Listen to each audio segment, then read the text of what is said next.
Muy bien, ya estamos grabando la clase. Voy a dejar de compartir el programa porque quería nada más mostrarles el primer bloque, ¿verdad? Y ya ustedes saben que cada color es una sesión. Bien, vamos a entrar a los temas que vamos a discutir. Temas como la sociedad. En lo que me deja ver la presentación, este tema, sociedad. Podemos decir que sociedad, estamos hablando, nos viene a la mente muchas personas, pero no solamente muchas personas, también podemos decir grupos, también podemos decir gente que vive en el mismo lugar, también grupo de personas con los mismos ideales, nos viene a la mente también costumbre, aparte de costumbres, tradiciones, en fin, cuando hablamos de la palabra sociedad, entonces podemos hacer una lluvia de ideas. Nosotros somos parte de una sociedad. El ser humano fue creado para vivir en sociedad. Pero, por ejemplo, para no ir a lo general, sino a lo particular, tenemos el porvenir, la sociedad, la comunidad del porvenir. Tiene algunas cosas diferentes, costumbres, tradiciones, a lo que es San Antonio Las Lomas. Y es el mismo San Diego. Entonces, eso es lo bonito, eso es lo complejo de las sociedades. También vamos a hablar de lo que es sociología, de algunos personajes que han hecho algún tipo de cambio, algún tipo de revolución en cuanto a lo que es la sociología. Recordémonos que es una ciencia y esta ciencia pues se auxilia de otras ciencias, o mejor dicho, hay ciencias que auxilian a la sociología. Ahorita vamos a intentar compartir lo que les tengo y sí necesito saber si ustedes lo están viendo. ¿Ya pueden observar una presentación? Sí, Liz. Ah, muy bien. Entonces, vamos aquí despacito con lo que es el que me cambie, pero lo importante es que sí está cambiando, ¿verdad? Vamos a ponerlo en forma de presentación para que ustedes puedan apreciarlo. Tenemos entonces la palabra política, porque también es la primera palabra del nombre del curso, políticas. ¿Qué es una política? ¿Cómo interpretamos la palabra política? De una forma fácil y sencilla, podemos decir que al hablar de políticas en cuanto a la planeación y la educación, podemos decir que es el conjunto de aspiraciones que tiene el gobierno, el ministerio, etcétera. Ustedes en determinado momento de la carrera de profesorado pudieron haber estudiado lo que son las políticas educativas. Podemos las generales, las específicas. Entonces, esas políticas se hacen, bueno, para empezar, para que se cumplan.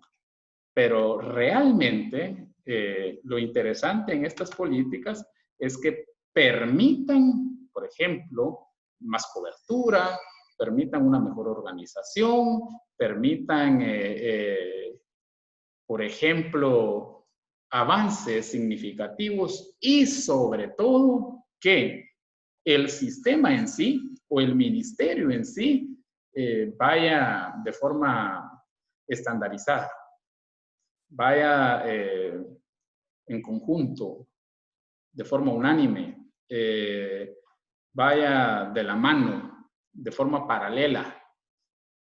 Entonces, eso es importante en lo que son las políticas. Las políticas, junto a un planeamiento, vayamos, y tal vez ahorita no voy a definir lo que es planeamiento, pero sí plan. Plan es una idea preconcebida que nos permite llegar a una planificación o a un planeamiento.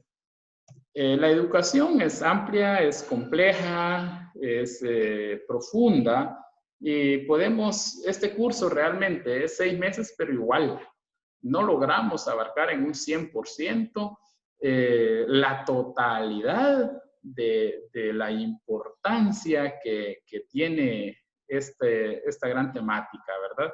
Tenemos acá el rostro y el ser de los 4 pueblos de Guatemala. Es que Guatemala es pluricultural. ¿Ventaja o desventaja para el país? ¿Qué opinan ustedes? Que sea pluricultural Guatemala. ¿Cómo lo ven ustedes? ¿Desde qué ángulo, de qué perspectiva? ¿Ventaja o desventaja para el país, para el desarrollo en sí? Buen día, Lick. Pues a mí me parece que es una buena ventaja tener bastantes culturas, ¿va? En nuestro país, no solo para su desarrollo, sino que también es parte de Guatemala, ¿va? Por lo menos los mayas o los indígenas son parte necesaria de nuestro país porque ellos hacen artesanías, hacen diversidad de cosas. En nuestra cultura, los ladinos también tenemos lo nuestro, igualmente los garífunas. Muy bien, gracias Kevin por la intervención. Sí, la diversidad es buena. Guatemala tiene una riqueza cultural amplia, enorme, porque tenemos 4 culturas, pero si nos vamos, como Kevin hacía mención, hacía referencia a los mayas, ¿cuántos idiomas tenemos? Entonces ahí tenemos una diversidad y eso hace rico al país. Ahora, para eso es importante las políticas. Las políticas que por ejemplo, tengan cobertura en las 4 culturas. Políticas que ayuden al desarrollo, porque si hablamos de 4 culturas, podemos también hablar de 4 grandes sociedades que tienen diferente costumbre, diferente tradición, pero que viven en el mismo país, que tienen el mismo presidente, que tienen la Guatemala soberana e independiente, que tiene un país republicano. Pero tenemos 4 sociedades grandes, pero entre esas sociedades grandes tenemos sociedades pequeñas, diversas. Y eso es que, por ejemplo, en el Ministerio de Educación tenemos en la estructura organizacional desde arriba, desde la central, tenemos autoridades como viceministros que, por ejemplo, maya, garífuna, xinca, ladinos. Entonces ahí no encontramos en la estructura organizacional solo ladinos, por ejemplo. No, ahora hay participación de todas las sociedades y eso ayuda en gran manera al desarrollo del país. Sin embargo, muchas veces nos hacemos la pregunta, sí, Guatemala tiene buenas leyes, tiene buenas políticas, el planeamiento educativo, pues vamos encaminados. Más adelante vamos a hablar de las reformas educativas. ¿Por qué no logra ponerse al nivel de los países desarrollados? La verdad, partamos y seamos realistas por la mucha corrupción. Partamos porque a veces hacemos las cosas de compromiso, es decir, porque hay 2 formas de poder hacer algo, de compromiso o por compromiso y por vocación, por amor. Muchas veces las autoridades solo quieren un sueldo y hacen las cosas por compromisos, pero no van a ver realmente las necesidades que tenemos como sociedad. No llegan al interior del país, sino que detrás de un escritorio empiezan a dar las instrucciones, las directrices, y por eso es que no avanzamos como sociedad. Tenemos, por ejemplo, las políticas. Es el conjunto de leyes, de decretos, de disposiciones, reglamentos y resoluciones que forman la doctrina pedagógica de un país y fijan asimismo los objetivos de esta y los procedimientos necesarios para alcanzarlos.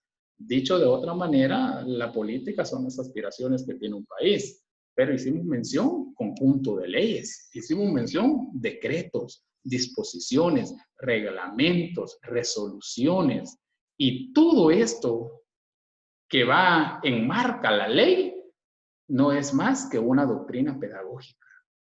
Y pues una doctrina que si la ponemos en marcha, así como está, y buscando el bien común, específicamente de quien es el centro de la educación, que es el estudiante, podemos lograr resultados positivos, avances significativos. Continuamos con... Permítanme un segundo porque a veces me quiere detener, pero creo que hoy estamos avanzando. Tenemos planeamiento. Planeamiento es la formulación de objetivos coherentes. Formulación de objetivos coherentes. Un planeamiento. Yo creo que no avanzamos en ningún sentido de la palabra si no tenemos objetivos. Por ejemplo, nosotros tenemos objetivos personales. Tenemos objetivos, ustedes tienen objetivos como ingreso, como grupo. Hay objetivos familiares. Y los objetivos son los que nos permiten a nosotros avanzar, avanzar, avanzar, avanzar y avanzar. El planeamiento es la formulación de objetivos coherentes con la filosofía y con la política que tiene el país. Esos objetivos, cuando los perdemos, es como que nos pusieran una venda en los ojos. Una venda en los ojos y, bueno, hay que caminar, hay que avanzar. Seguramente empezamos a caminar, pero no sabemos si para adelante, si para los lados. De repente giramos nada más y ahí nos vamos deteniendo. Los objetivos deben de estar siempre claros. Si no están claros, no llegamos a ningún lado. Tener los objetivos claros como para poder tener el planeamiento bien estructurado es como quitarnos un pañuelo o una venda de los ojos. Tenemos el planeamiento de la educación de un país. Tiene por objeto obtener una visión de conjunto, una visión. Acá tenemos la palabra visión, pero a la par de la palabra visión también tenemos la palabra misión. Un planeamiento, hablando de país, debe de tener clara la visión, clara la misión. Una comparación simple. Uno cuando ingresa a una institución, ejemplo, a un banco, enfrente, visión, misión. Cualquier institución tiene enfrente. ¿Para qué? Para leerlas cada rato y que no se nos olvide. El planeamiento de educación de un país debe tener una visión de conjunto, una integración que permita, por ejemplo, recordar hacia dónde vamos, qué queremos alcanzar, que vayan de la mano con los objetivos y sobre todo con las necesidades del país en materia de educación y formular una política coherente con el proyecto Política Nacional. En determinado momento vamos a ver cómo todas estas políticas también se integran con otros ministerios, se integran con algunas políticas y algunos objetivos de la ONU, Organización de las Naciones Unidas. Cómo podemos ver que no solamente a nivel país, sino también a nivel Latinoamérica se integran algunas políticas. Tenemos, solo por mencionar, los ODS, que son los Objetivos de Desarrollo Sostenible. Estos se han vinculado con los planeamientos de la educación de un país a nivel del Ministerio de Educación para poder avanzar y desarrollarse. Tenemos asimismo los propósitos de estudio durante este curso. ¿Qué tenemos como propósito? El curso proporciona al estudiante los elementos conceptuales. Vamos a bajar un poquito acá. De la política y el planeamiento. Proporciona al estudiante los elementos conceptuales de la política y el planeamiento y los aplica en el análisis y diseño de planes de coyuntura y largo plazo. Todo ello, y aquí viene el gran propósito, compañeros, todo ello con el propósito de formar conciencia sobre la necesidad de ¿qué cosa? De analizar, de discutir y proponer los cambios que se requieren a nivel superestructura en materia educativa. Entonces tenemos acá datos importantes. Propósito, formar conciencia sobre la necesidad de analizar, discutir y proponer los cambios. Compañeros, qué bonito es. Ya cerré el profesorado. Interesante. Es un logro personal, pero también es un logro de la familia. Y es un logro de la sociedad, de la que formamos parte. Qué bonito es decir, estoy iniciando la licenciatura. Eso es algo bonito, una bonita experiencia. Pero déjenme contarles que a mayor estudio, mayor humildad, mayor compromiso y mayor responsabilidad. Ya ustedes, por ejemplo, ya son estudiantes de licenciatura. O sea, ¿qué espera la sociedad de un estudiante de licenciatura? De una persona que está a punto de ser licenciado o licenciada. ¿Qué espera? ¿Será que podemos ahí verlo actuar mal? No hay problema, malas expresiones, pleitos en la calle, borracheras, en cuanto a valores. Pero también podemos decir, se le pide una colaboración, no económica, ¿verdad? Se le pide una colaboración en cuanto a un proyecto de impacto social, con énfasis en educación, por decirlo así. No, yo no puedo. No, yo no, y aquel pesimista a la persona. No, nosotros aquí vamos, a medida que vamos preparándonos, vamos con mayores responsabilidades. Y qué bonita la palabra, por ejemplo, licenciado o licenciada. Eso suena bonito, pero a la par de esa palabra grande, también debemos de hacerle honor a la misma.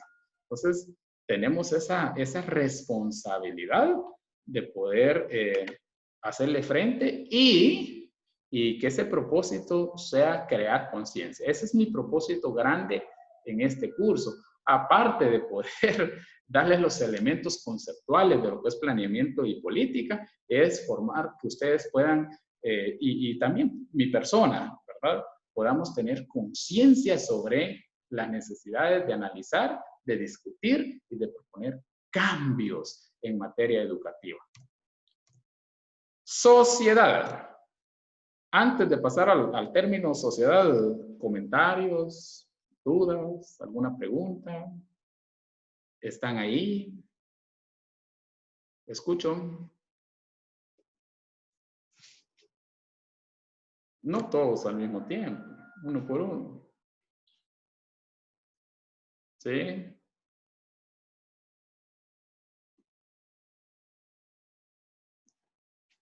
Hola.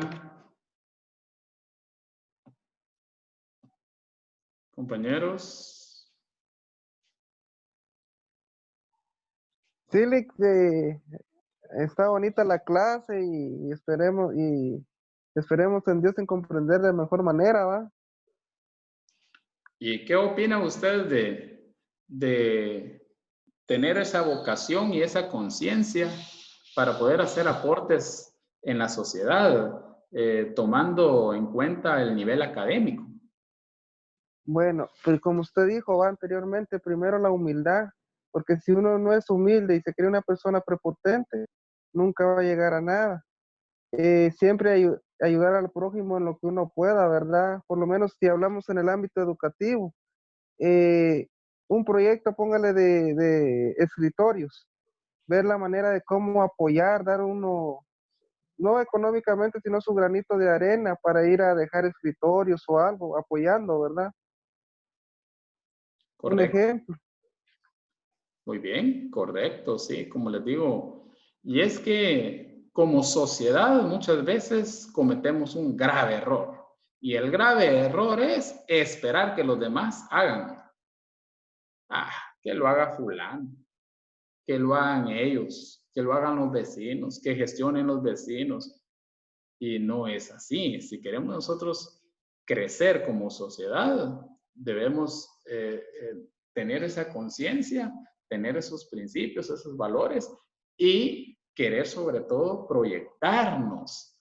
No hay algo mejor que servir antes que servirse uno. Eso que quede de último. Hablemos de la sociedad, conjunto de personas que se relacionan entre sí. Bueno, correcto. Determinadas, ¿por qué? Por reglas de organización, jurídicas, por una cultura, por una civilización, por espacios determinados. Eso es sociedad. Desde el principio hasta hoy, tenemos infinidad de sociedades, infinidad. Hablemos de cultura, conjunto de conocimientos, conjunto de ideas, conjunto de tradiciones, de costumbres, de un pueblo, de una clase social, de una época. Eso es la cultura. Guatemala pluricultural, mayas, garífunas, xinca, ladinos. Muy bien, eso tenemos en cuanto a lo que es sociedad. Tenemos el pensamiento social, ¿verdad?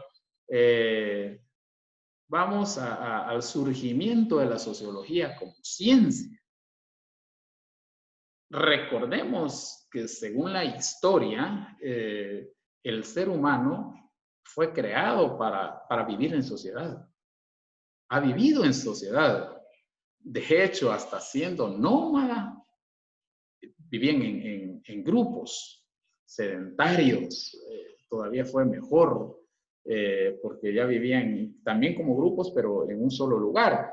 Y así podemos hacer mención de cómo el ser humano a lo largo de la historia ha venido trabajando en sociedades. Tenemos, según la historia, quiénes fueron los primeros que se detuvieron a pensar, a hablar respecto a lo que es sociedad. Vamos a ver, según la historia, quiénes fueron esos primeros. Los griegos. Increíble. Yo me asombro cuando estudio la historia y en diferentes ramas. Los griegos, los griegos, los griegos. Ojalá algún día digan los guatemaltecos. Sería algo interesante, pero igual, nosotros podemos también tenemos que ver en este aspecto que algún día seamos mencionados como un aporte significativo para las sociedades. Por ejemplo, los griegos fueron los primeros que se detuvieron a pensar en la sociedad. Interesante, felicidades para los griegos. Los griegos llamaban a la sociología filosofía social. Así le llamaban ellos a la sociología. ¿Cómo definían los griegos a la sociología? como el conjunto de buenas relaciones entre individuos. Así definían los griegos a la sociedad, a la sociología. Conjunto de buenas relaciones entre ¿quiénes? Entre los individuos. Interesante la forma como definían la sociología. Relaciones entre individuos. Tenemos el Renacimiento, hablando un poco de historia. Tenemos que el Renacimiento permite el surgimiento de ciencias. Ejemplo, tenemos la política, la economía, la sociología. Tenemos el surgimiento de esta. Al frente se encontraba Maquiavelo. Ya vamos a hablar de ese personaje. Por ejemplo, este personaje, Maquiavelo, en su obra El Príncipe, aconsejaba cómo acceder al poder y asimismo cómo conservarlo. Maquiavelo en su obra El Príncipe. Tenemos ciencias económicas. La segunda ciencia, lo que es las ciencias económicas, la tenemos en el orden como una segunda ciencia que surge en lo que es el Renacimiento. Las ciencias económicas va integrada de la mano con lo que es la sociología. ¿Por qué razón? Porque la organización económica de un país, de una sociedad, permite que ésta esté bien o viceversa. La mala organización de la economía en una sociedad permite que ésta vaya a la quiebra, ¿verdad? Entonces tenemos esas ciencias importantes que no pueden ir aisladas de una sociedad, sino que se vinculan, van de forma estrecha en la misma. Quiero comentarles que ya tenemos escasos 2 minutos 40 segundos para poder continuar. Vamos a mencionar un siglo, que es el siglo XVIII, ¿verdad? Tenemos el siglo XVIII, el problema clave, el de la producción, y esto viene a hacer énfasis en lo que es una revolución, que es la revolución industrial. Siempre que yo menciono o escucho revolución industrial, me pregunta es, Guatemala, en el mismo tiempo que países desarrollados estaban viviendo una revolución industrial, ¿ustedes creen que Guatemala estaba también viviendo una revolución industrial? Y les lanzo esta pregunta, ¿qué creen ustedes? Aparte de Kevin, alguien que diga yo. ¿Será que Guatemala vivía una revolución industrial cuando otros países la estaban viviendo? Opiniones, puntos de vista, comentarios. Charlemos, porque si no, yo pienso que solo estoy hablando a una máquina y no hay quien me escuche. ¿Sí?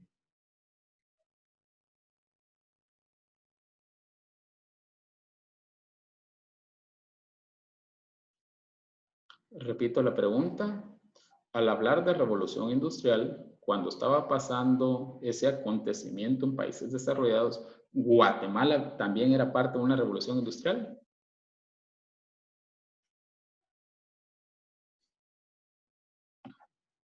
¿Qué dice Kimberly Sandoval?